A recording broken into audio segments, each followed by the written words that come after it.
ኢትዮጵያ ውስጥ የሚዲያም ሆነ የህዝብ ትኩረት ከማይለያቸው ባለስልጣናት መካከል የሶማሌ ክልል ፕሬዝዳንት ሙስጠፌ መሐመድ አንደኛው ናቸው። በተለይም በብዙዎች ዘንድ መንግስትን በሚቃወሙትም ጭምር አዎንታዊ ምልከታ እንዳገኙ አድርጓቸዋል የሚባል ስራ አላቸው። ሙስጠፌ የሶማሌ ክልል ፕሬዝዳንት ከመሆናቸው በፊት ክልሉ የሞት ሜዳ የነበረ ነው። ሃይማኖትና ብሔር ተኮር የሆኑ ተደጋጋሚ ጥቃቶች ይፈጸሙበት ነበር። በቤንሻንጉልና ኦሮሚያ ክልሎች እንደሚፈጸሙት ጥቃቶች ሁሉ ሶማሊያ ክልልም ተመሳሳይ ነበረ። ይሁን እንጂ ሙስጠፌ ስልጣን ከያዙ በኋላ ክልሉ ወደ ፍጹም መረጋጋት ገብቷል። በሃይማኖቱና በብሔሩ ማንም የማይገደልበት የማይጠቃበት ክልል ሆኗል። ሙስጠፌ መሐመድም ሳስበው ውስጤን የሚያስደስተኝና እረፍት የሚሰጠኝ ብሔርና ሃይማኖት ተኮር ጥቃቶችን ማስቆም መቻሌ ነው ይላሉ። ሙስጠፌ መሐመድ ወደ ፌዴራሉ መምጣት ፈልጋለሁ ብለዋል። ከዚህ በኋላ ሶማሊያ ክልል ስለመገንጠል አይነሳበትም ማለታቸው አይዘነጋም። የፈለጉት ስልጣን ምንድነው? ስለ ጠቅላይ ሚኒስትሩ ጭምር የተናገሩትን አካተን እናያለን። እስከ መጨረሻው ድረስ አብራችሁን ቆዩ። አቶ ሙስጠፌ ከጅጅጋ 75 ኪሎ ሜትር ከሶማሊላንዷ ቦርማ 17 ኪሎ ሜትር በምትርቀው አውበሬ ወረዳ በ1965 ተወለዱ። የመጀመሪያ ደረጃ ትምህርትን በአውበሬ ቤተሰባቸው ወደ ደጋቡር በመዛወራቸው ምክንያት የመካከለኛ ደረጃ ትምህርታቸውን እዚያው ደጋቡር ተከታትለዋል።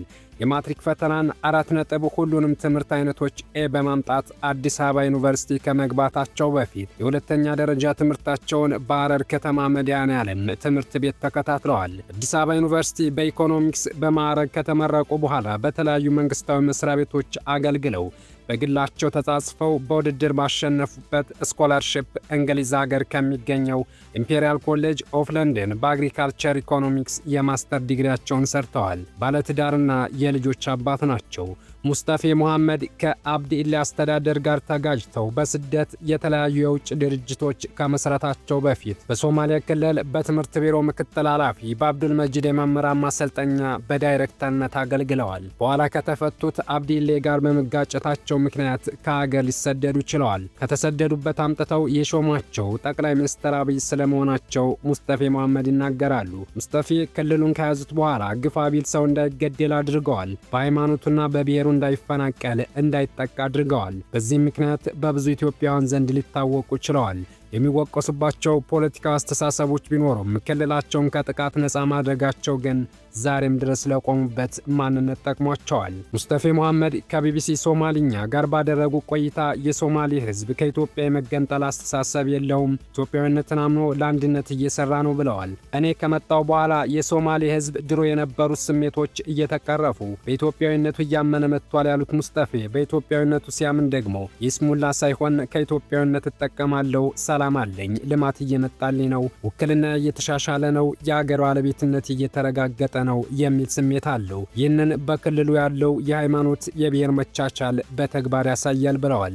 በእርግጥ ከዚህ ቀደም የሶማሌ ክልልን የመገንጠል ዓላማ ያላቸው ታጣቂዎች ከሚንቀሳቀሱባቸው ክልሎች አንዱ ነበር። በተለይም ኦብነግ ወይም የኦጋዴን ነጻ አውጪ ግንባር በቀዳሚነት ይነሳል። ቡድኑ ዋና ዓላማው ታላቋን ሶማሊያን ለመመስረት ከሚሰሩት የሶማሊያ ታጣቂዎች ጋር መቀናጀት ነበር። ሆኖም አሁን ቡድኑ ትጥቅ ፈቶ በሰላማዊ መንገድ ለመታገል ከገባ በኋላ ለሁለት ተሰንጥቋል።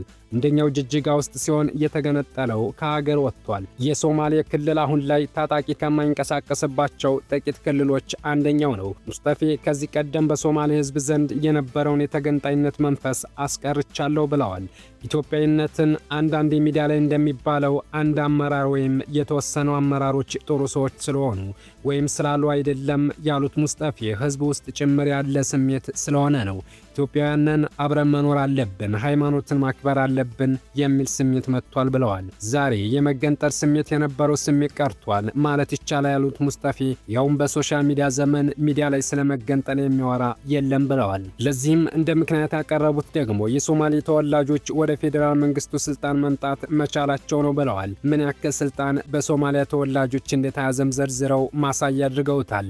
ስለዚህ ድሮ ዳር ሆነንና ኮርፍ የነበረውን ስሜት ትተን አሁን መሀል ሂደን መሀሉ የኛ ነው መሀል መሆን አለብን ወደሚል አስተሳሰብ አስተሳሰብ ተቀይሯል ያሉት ሙስጠፌ ይህንን የሚያግዝ የፌዴራል ውክልና አግኝተናል። የፓርቲ ጽህፈት ቤት ኃላፊና ምክትል የፓርቲ ኃላፊ ፋይናንስ ሚኒስተር ከሶማሊያ ክልል ነው። ከውክልና አንጻር ቁጥር ብቻ ሳይሆን በፌዴራል ደረጃ ያላቸው ሚዛን ጥሩ ነው ብለዋል። ከውክልና አንጻር ድሮ አጋር ነን፣ አሁን በዋና ፓርቲ ውስጥ 23 ማዕከላዊ ኮሚቴ አለን፣ 4 ስራ አስፈጻሚ እስከ ፓርቲው ምክትል ፕሬዝዳንት ድረስ በእኛ ሰዎች ተይዟል ብለዋል። ይህ ለሶማሊያ ክልል በተጨባጭ ተሳትፏችን ድምፃችን ማደጉን ያሳያል ያሉት ሙስጠፌ ነገር ግን ተጨማሪ ውክልና እንደሚፈልጉና እሳቸውም ከክልል ወደ ፌዴራል ስልጣን መምጣት እንደሚፈልጉ ተናግረዋል። በእርግጥ ማንም ኢትዮጵያዊነትን ተገዶ አይዝም የለበትም ሲደላው ኢትዮጵያዊ ሲከፋው ደግሞ ጥዬ ሄዳለሁ ማለት በእኛ ሀገር የተለመደ ነው። ይህ የህዝብ ሳይሆን የፖለቲከኞች ማስፈራሪያ ነው። ስልጣን እንይዛለን ወይም ስልጣናችንን ካጣን ሀገሪቱን እናፈርሳታለን ወይም እንገነጠላለን የሚሉ አስተሳሰቦች በኢትዮጵያ ፖለቲካ የቆዩ ናቸው። ይህ አስተሳሰብ ግን በተለይ ከቅርብ ጊዜ ወዲህ እየቀነሰ መጥቷል። ገነጠላለሁ ብሎ አስፈራርቶ የፈለጉትን ለማግኘት መሞከር ቀንሷል። የተገንጣይነት ስሜት ያላቸው ቡድኖች ይንቀሳቀሱ ከነበረባቸው አካባቢዎች ሶማሌ ክልል አንደኛው የነበረ ሲሆን አሁን ላይ ግን ሙስጠፌ ይህን ነገር ተወግዷል። ይህ ስሜት እንዲመጣ ያደርጉ የነበሩትም ተገንጣይ ፖለቲከኞች ናቸው። አሁን እንዲህ አይነት ስሜት የለብንም ብለዋል። ሙስጠፌ ወደ መሃል መምጣትና በከፍተኛ የስልጣን ቦታዎች ላይ መገኘት እፈልጋለሁ ብለዋል። እስካሁን ወደ ፌዴራል አካባቢ እንዲመጣ የቀረበልኝ ጥያቄ የለም ያሉት ሙስጠፌ ነገር ግን መምጣት እፈልጋለሁ ብለዋል። ወደ ፌዴራል ስልጣን የመምጣት የግል ፍላጎት አለዎት ወይ የተባሉት ሙስጠፌ አዎ አለኝ፣ እድሜ ልኬን ሶማሌ ክልል ውስጥ አልቀመጥም መቼም ሲሉ ተናግረዋል። የሚፈልጉት ሹመት ምንድነው ተብለው የተጠየቁት ሙስጠፌ አልመርጥም፣ አስተዋጽኦ የማደርግበት አቅም ያለኝ ቦታ ከተሰጠኝ እቀበላለሁ ብለዋል። አቶ ሙስጠፌ ወደ ስልጣን ከመምጣታቸው በፊት በፌስቡክ በተለይም በትዊተር ስለ ሶማሌ ህዝብ የአስተዳደር በደል ለዓለም አቀፍ ማህበረሰብ ይጽፉ ነበር። አቶ ሙስጠፌም ኢትዮጵያዊነታችንና ሶማሌነታችን አይጣላብንም፣ በዚህ በኩል ከኢትዮጵያ ወንድሞቻችን ጋር፣ በዚያ በኩል ደግሞ ከጎረቤት ሀገር ሶማሌ ወንድሞቻችን ጋር ሚዛን የጠበቀ ግንኙነት መስርተን ምስራቅ አፍሪካን በማስተሳሰር ቀጠናውን በልማት ማስተሳሰር እንችላለን የሚል አቋማቸውን በተለያየ ሶሻል ሚዲያ አንጸባርቀዋል። አቶ ሙስጠፌ አሁን ያለው ዘርን መሰረት ያደረገ አስተዳደራዊ መዋቅር ለኢትዮጵያም ለሶማሊያም ለዲሞክራሲያዊ ስርዓት ግንባታም እንደማይበጅ አቋም አላቸው ይባላል። ከማንነት ፖለቲካ ወደ ፖለቲካዊ እሳቤ ቶሎ ብንሸጋገር በዜግነት ላይ ያተኮረ የመብት ጥያቄዎች የሚመለሱባት ሀገር ብንመሰረት ደስ ይለኛል ብለው ነበር። በእርግጥ አሁን የፌዴራል መንግስት ወደዚህ አቅጣጫ ሊሄድ ይመስላል። ሙስጠፌ መሐመድ ከቢቢሲ ሶማሌ ጋር ባደረጉት ቆይታ ስልጣን ላይ ባሳለፉት 7 ዓመታት ምን ይሰማዎታል ተብለው ተጠይቀው ነበር። በከፍተኛ ደረጃ ስኬትና የአእምሮ ረፍት ነው የሚሰማኝ ብለዋል። ሙስጠፌ መሐመድ የፌስቡክ ገጻቸውን የሐሳብ መስጫ አስተያየት ቆልፈዋል። በዚህ ጉዳይ ለምን ይህን አደረጉ ተብለው ተጠይቀው ነበር። ሲመልሱም አንዳንድ ሰው የገዛ ቤቱን መቃሚያ ሊያደርግ ይችላል፣ ሌላ ሰው ደግሞ ከዚህ ተቃራኒ የቤቱን ንጽህና ሊጠብቅ ይችላል። አንዳንድ ኮሜንት መስጫውን ክፈት የሚሉ ሰዎች የኔ ፌስቡክ ገጽ ላይ ስለ ብሔርተኝነት የጥላቻ ንግግር ማውራት የሚፈልጉ ሰዎች ናቸው። እኔም አልፈልግም። እኔ የምፈልገው በእይታ ከኔ የሚለይ ነገር ያለው ሰው ፌስቡክ አለው፣ በራሱ ፌስቡክ ገጽ ይጻፍ፣ ማንም አይከለከለውም። ስለዚህ ከሚዲያ ነጻነት ጋር የሚቃረን ነገር የለውም። ግን እኔ እነሱን ስነ ምግባር እየጠበቅኩ ነው። የዓለም መሪዎችም ይህንን ነገር ይፈልጋሉ ብዬ አስባለሁ። ግማሾቹ አሁንም ያደርጉታል ሲል መልስ ሰጥተዋል። አበቃን። መልካም ጊዜ ተመኘን።